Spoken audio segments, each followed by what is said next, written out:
आज की हमारी कहानी का शीर्षक है होशियार केकड़ा। बहुत समय पहले एक घने जंगल में एक सुंदर झील थी। उसमें बहुत सारी मछलियाँ, केकड़े, मगरमच्छ और अन्य प्राणी रहते थे। झील के निकट ही एक बगुला रहता था। झील में मछलियाँ और केकड़े ही उसका भोजन थे। एक दिन और लेकिन वह बूढ़ा हो चला था। तो उसने सोचा कि कोई ना इजी टेक्निक निकाली जाए मछलियों का शिकार करने के लिए। तो वो क्या करता है कि झील के पास जाके रोने लगा।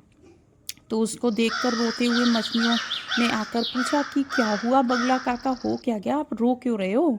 तो बगुला इतनी सारी मछलियों को देखकर बहुत उसके मुंह में लार टपकने लगी, बहुत ज़्यादा एक्साइटेड हो गया। लेकिन उसने अपने आप को प्रकट नहीं किया अपनी खुशी। बोला कि मैं क्या बताऊं, एक ज्योतिषी ने मुझसे कहा है कि इस झील का पानी सूखने वाला है। तो उन्होंने सोचा कि तो मैं तुम लोगों को, मैं अब तुम्हें दिखाई नहीं दूंगा और मैं ये चाहता हूँ कि तुम लोग भी बच जाओ, इस अगर पानी सूख जाएगा तो सभी लोग मर जाएंगे। तो उसने ये सब बातें मछलियाँ अपनी रानी मछलियाँ के पास जाकर बोली।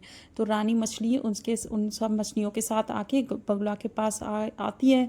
और फिर बगुला कहता है कि मेरे पास एक आइडिया है तुम लोगों को बचाने का। तुम लोग एक एक करके मेरे साथ आना, मैं तुम्हें दूसरे जंगल के किनारे झील में छोड़ दूंगा। तो मछलियाँ मान गई और एक एक करके सारी मछलियाँ उसके साथ जाती थी। लेकिन वो क्या करता था कि वो चट्टान पे बैठता था एक और सारी मछलियों को खा लेता था।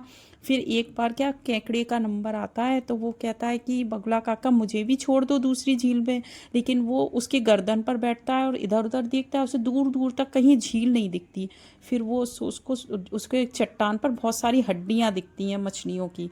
तो उसे डाउट होता है। फिर वो समझ जाता है तो वो केकड़ा बगुले की गर्दन को तेज पकड़ लेता है और जब तक पकड़े रहता है तब तक उसके प्राण नहीं निकल जाए, मर नहीं जाए। और वो इस तरीके से बगुला मर जाता है और केकड़ा अपने आप को बचा लेता है। तो the moral of the story, we should not be trust on बदमाश